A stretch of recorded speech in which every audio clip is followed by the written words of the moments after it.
राज्याचे पाणी पुरवठा मंत्री गुलाबराव पाटील यांनी लोकशाही मराठीला एक्सक्लुझिव्ह मुलाखत दिली आहे। यावेळेला शिवसेनेतल्या बंडावरनं गुलाबराव पाटलांनी अत्यंत मनमोकळा संवादही साधला।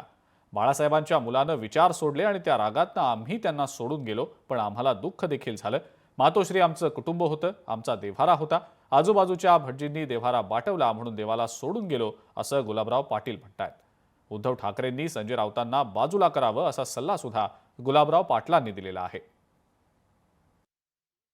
हिंदू हृदय सम्राट बाळासाहेब ठाकरे यांच्याबद्दल तुम्हाला अपरिमित अशा प्रकारचा आदर आहे। मात्र ज्यावेळेला त्यांच्याच मुलाला सोडून जाण्याची वेळ आली त्यावेळेला गुलाबरावांच्या मनात काय होतं? त्रास होता, त्रागा होता, काय नेमकं घडत होतं? मुलांनी विचार सोडले। मुलांनी शिवसेना प्रमुखांनी जी शिवसेना स्थापन केली, मराठी माणसाच्या आणि हिंदुत्वाच्या रक्षणासाठी असलेली शिवसेना, ते मूळ सोडून दिलं।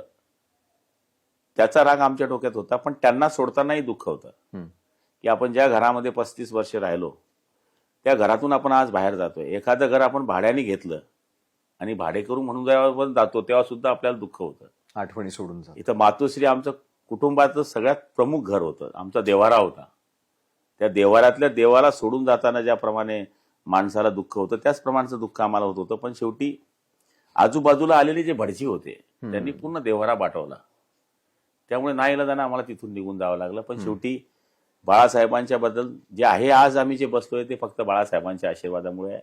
आणि बाळासाहेब हे व्यक्ती होणे नाही, देवरूपी व्यक्ती होती आणि त्यांच्यामुळे आमच्यासारखे सर्वसाधारण लोक आज एवढ्या मोठ्या पदावर बसू शकले।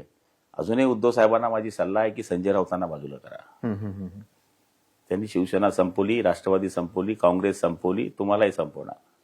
हे जे आजूबाजूची चौकटी आहे या चौकटीने त्यांना घेरला आणि घेरल्याने सगळी संघटना संपली।